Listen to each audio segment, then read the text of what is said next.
want to spend a few more minutes with this absolutely gorgeous Monocle Cobra before we move on to some other pretty deadly snakes, guys. Hey, good morning everybody, and welcome to the vlog. It is going to be a fun and adrenaline-filled morning, so we're going to go on a little adventure together. And by the way, have an absolutely amazing day. And the reason I say that is because I have a little goodie here that Bruce brought me. Remember that little tiny cobra that we sexed a while ago? That's right, Bruce took this little baby home. I swear to gosh, it was only like this big, just like literally 3 months ago. Now look at how absolutely amazingly large it is. And Bruce and Jessica have been really working with some venomous animals that are truly amazing. But look at this Leucistic Monocle Cobra. Woo, doggy. That thing is absolutely wonderful. Again, it's always a pleasure when you're holding something like this because it's just so absolutely adorable. And you know, I've told people this all the time. You don't want to keep venomous snakes because you're cowboying it up or you want to be macho or something like that. Now I'm a jerk and everybody loves me. But at the same time, you know, some people ride roller coasters and jump out of planes and drive fast cars. For me, it's something about messing with a venomous snake that just, it makes me feel more alive than ever, right? And you gotta be really careful though, because getting bit by one of these guys, there's no badge of honor, right? We wanna be responsible as we can be, so I'm always gonna take a lot of precaution. You know, I don't ever really judge anyone for the things that they do, but personally, I don't ever wanna free handle a cobra without using a snake hook and being as absolutely safe as possible, because if I get bit, that's not good for the reptile hobby, it's not good for the animal, it's not good for our image or anything like that. Regardless, this guy can pack a pretty good punch. I'm not gonna lie to you right now. I mean, you don't want to get bit by something like this, mainly because not only is it pretty toxic, but also the fact that you really don't know how your body is gonna react. If you have an allergy to venom, and I've never been bitten by a venomous snake, so I don't know if I have that allergy or not, so I don't want to take any risk because, hey, if you go into anaphylactic shock with a cobra like this, you're definitely going to be in trouble. I had a friend of mine, of course, Ryan, over in Africa that died last year that was unconscious within 30 seconds of just a nip from a black mamba. That's right. Now, don't get me wrong, black mambas are very, very venomous. It wasn't the fact of the toxicity of the venom, it was actually the anaphylactic or allergic shock that actually killed my buddy. So I don't ever want to take that chance. So I always want to be very precautious with this, but cobras are amazing, and this one is so well behaved. It barely even slightly hoods up from time to time. It is an absolutely unbelievably docile animal, but Bruce tells me that at home it doesn't act quite this behaved, but I'm pretty lucky to have an opportunity to handle something like this. But he also brought me a couple African vipers that I'm very excited about. So I just want to spend a few more minutes with this absolutely gorgeous Monocle Cobra before we move on to some other pretty deadly snakes, guys. The thing I love about Monocle Cobras is the fact that they're so polymorphic as far as color mutations. You know, because with most venomous snakes, it's not a lot of captive breeding for color mutations. It's kind of the exception with the Monocle Cobra. They actually come in a bunch of different colors. Albinos, leucistics, purple ones, all kinds of different stuff. Sun glows. Oh my gosh, they are absolutely incredible. And this leucistic is an absolute beauty. I tell you, that is a beautiful snake. And I'm so lucky that I had the opportunity to meet it today, and I hope that you guys enjoyed it. What do you say we move on to some African vipers? Oh my gosh. Take a look at this little dude right here. Of course, this is the African puff adder. These guys are incredible. I mean, one of the coolest little vipers out there for sure, but unfortunately puff adders are responsible for the most bites over in Africa, as well as fatality as well. These guys are lightning quick. Really, these and the death adders are considered the fastest striking snake on the planet, and they have quite a range. Believe it or not, it may seem that I'm a little bit far away from this guy, but it has such a strike range, I'm not getting any closer because they're actually like little springs. They'll literally spring their body forward when they strike. So a normal snake might only be able to strike 6 or 8 inches at this length. This guy could probably go a foot or a foot and a half strike range because they're little springs. They just spring forward. And of course, they have those hypodermic needles for teeth that inject the venom. And again, it's a pretty dirty venom. You definitely don't want to get bit by something like that. And the reason that there's so many fatalities over in Africa from puff adders is not the fact that they're unbelievably toxic, which they are pretty nasty, but the truth is it's the treatment, right? That's why with death adders over in Australia, which are very similar, there's hardly any deaths from those guys because the treatment in Australia is so much better than Africa. And that's certainly something we have to work on in continents like Africa, is to get a little bit better health care so that there's less fatalities from snake bites, as well as just education on these guys. One of the things that you have to be careful about with puff adders is the fact that if you ever have to neck them for whatever reason, they can actually poke those fangs right through the bottom and bite you. So I tell you what, I know a lot of people have been nipped by puff adders that way, where one tooth just comes out and just nicks them from the behind. So I don't mess with these guys too much. And one of the things that I think puff adders are really known for is the undulation when they crawl. They have that really straight pattern undulation as opposed to a normal slither. But wow, what a gorgeous animal. And what's crazy about these guys, they're live bears. Believe it or not, there's been reports of puff adders having over 100 babies. Could you imagine coming across an exhibit that has 100 little puff adders in it? Whew. I tell you what, that's a lot of danger noodles. All right, next up, what I would think is the other two of the trifecta when it comes to amazing African vipers. Oh my gosh. Whew. That thing is ridiculous. Again, I'm gonna keep myself pretty far away. These guys are little springs, but unbelievable. Take a look at that animal right there. Unreal. Of course, this is the gaboon viper from Africa.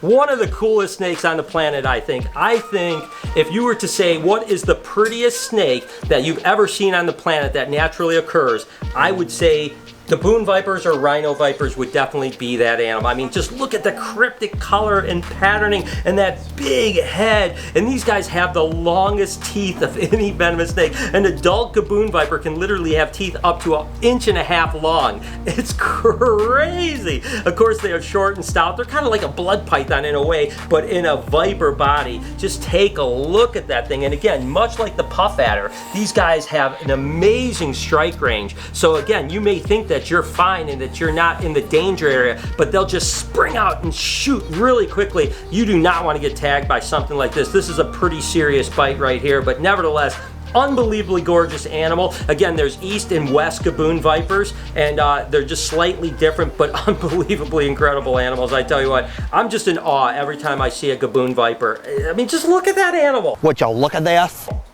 That is ridiculous. I don't even know what to say other than the fact that I feel blown away about this thing. It's crazy, and I've seen a lot of gaboon vipers. This one is so clean and so absolutely beautiful. Oh my gosh. Wow, guys, I'm just blown away, man. That thing is, that's like a dream animal right there. I one day have to own gaboons and rhino vipers for sure, because they are just a dream snake. But again, stay away from the pokey end, man, because that would be a bad day to get hit by something like that. But wow, just take a look at it. He probably had to look at it and say, look at this. Wow, that thing is crazy. All right, the last of the trifecta. Oh my gosh. Are you kidding me? Unbelievable. Look at that thing right there. Holy moly. Now, okay, I just sat there and said how I thought the gaboon viper was the most beautiful thing. This is like, I'm in shock. Of course, this is a rhino viper, which is very closely related to the gaboonicus. It's just the rhinoceros. And but the color and the crispness of the pattern is ridiculous. Oh my gosh. I mean, just take a look at that thing. Look at it. Yeah, well, what the heck is that? I don't even know what to say. I mean, that is incredible. And again, I think that when it comes to the vipers of Africa, certainly the rhino, the gaboon, and the puff are the ones that are like the iconic, just like unbelievable animals. And don't get me wrong, there's a lot of amazing snakes in Africa and venomous snakes as well. But for me personally, these are the three that stand out as the unbelievable kind of icons of that continent. And I tell you what, this rhino viper is unbelievable. Just take a look at that thing right there. Yeah, look at that. Oh, that is unbelievable. And of course, you can certainly see where they get the rhino name, right? They've got those appendages that are incredible. I mean, just look at the head pattern on that thing. That just unbelievably stark arrow, and then that just crazy kind of yellow blue pattern around it. Wow. there's no doubt why I can understand how people can be so fascinated with all of these animals. Unbelievable. So I tell you what, guys, I hope that you enjoyed the beginning of this vlog and playing with some deadly animals of Bruce and Jessica's. And I don't have to tell you that they're being unbelievably responsible and cautious with these animals. They aren't going to ever do anything that could potentially put them or anyone else in harm. And if you ever do decide to keep venomous reptiles, you need to keep that in mind as well. Make sure that you're responsible not only for what you do, but for the safety of people around you. Because we don't need someone doing something wrong. But I tell you what, I absolutely love venomous snakes. I think they're incredible, and I wish I could start every day like this. Pretty excited. We're actually heading off to Josh's Frogs right now. I literally have been talking about launching the Reptile Prime backdrops like the Reptarium for, I don't know, close to a year now. Well, guess what? I ordered every size of Zoom Ed and every size of Exoterra tanks. I ordered from Josh's Frogs. They're in today, so I'm going to go travel about an hour and a half to Josh's Frogs. We'll pick up these tanks. We'll look around and see some frogs, of course. Head back to the Reptarium, and then we'll even show you guys what I mean by these backdrops. I finally am getting this going. I'm super excited.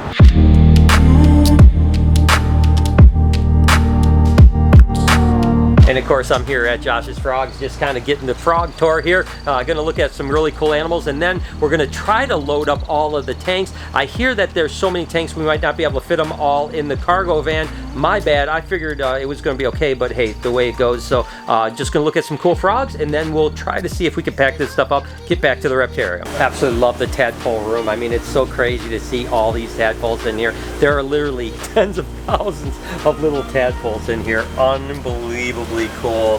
I tell you what, I remember coming to Josh's Frogs when it was like just a small amount of tadpoles. Now it's ridiculous.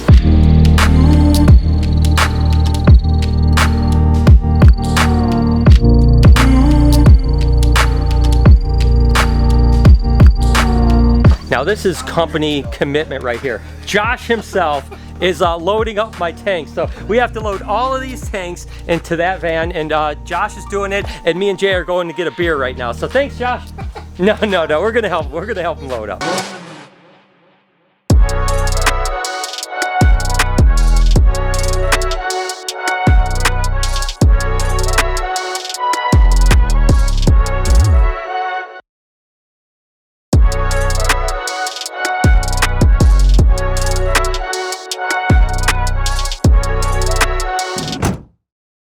I tell you what, guys, we have plenty of room. I was really stressing, thinking that it wouldn't even fit, but we could fit more. Maybe we should buy some more stuff. I don't know, but let's get back to the Reptarium. I can't wait to show you what we have in store with these guys. It's absolutely going to be amazing. Been wanting to launch these backdrops for a long time, so we'll get these back in. We'll do a vlog in the next couple days showing you what the backdrops look like, and hopefully they'll be available pretty soon. This was actually a yellow belly bred to a bamboo silver streak Woma, so we have some really cool stuff here. I think we have just a pastel yellow belly here, really pretty, and that tells me that there was absolutely yellow belly passing on. The problem is that when you get into some of these animals, like this looks like it's probably just a pewter yellow belly, which is just a pastel of cinnamon and a yellow belly. It looks like maybe this animal here is, I don't know, maybe just a pastel Woma yellow belly.